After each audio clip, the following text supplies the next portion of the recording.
વેરાવળ ખાતે બાંધકામ વ્યવસાય સાથે સંકળાયેલા અગ્રણીઓ જેમ કે builder, developer, broker, advocate, architect, engineer અને કોન્ટ્રાક્ટર સહિતના અગ્રણીઓએ કલેક્ટરને આવેદનપત્ર આપ્યું. આવેદનપત્રમાં જણાવવામાં આવ્યું કે વેરાવળના ગામતળ અને ટીપી વિસ્તારોમાં બાંધકામ મંજૂરીની પ્રક્રિયા શરૂ થઈ ગઈ છે. જોકે સોડા હેઠળ આવતા ઓજી વિસ્તારોમાં તેમજ જિલ્લાના તાલુકાના ગામડાઓમાં બાંધકામની મંજૂરી આપવા અંગે હજુ સુધી કોઈ કાર્યવાહી હાથ ધરવામાં આવી નથી.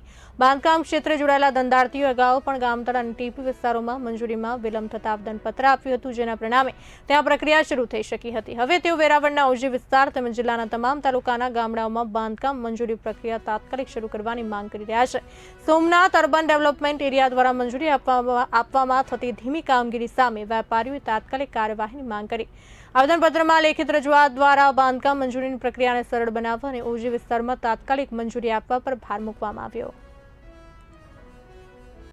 3 વર્ષ પહેલા સુડાના નિયમો જાહેર કરવાથી નગરપાલિકાએ બાંધકામને લગતી તમામ પ્રકારની મંજૂરીઓ, નકશા પાસ કરવાની, બિનખેતીની તમામ મંજૂરીઓ બંધ કરેલ છે.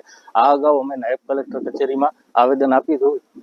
તેથી ગામતળ અને ટીપીમાં આ કામગીરી ચાલુ કરેલ છે, પણ ઓજી વિસ્તાર અને ગ્રામ્ય વિસ્તારમાં આ કામગીરી હજુ સુધી ચાલુ કરેલ નથી. આ કામગીરી સત્વરે ચાલુ કરાવવા માટે અમે આજે કલેક્ટરશ્રીમાં આવેદનપત્ર આપવા માટે આવ્યા.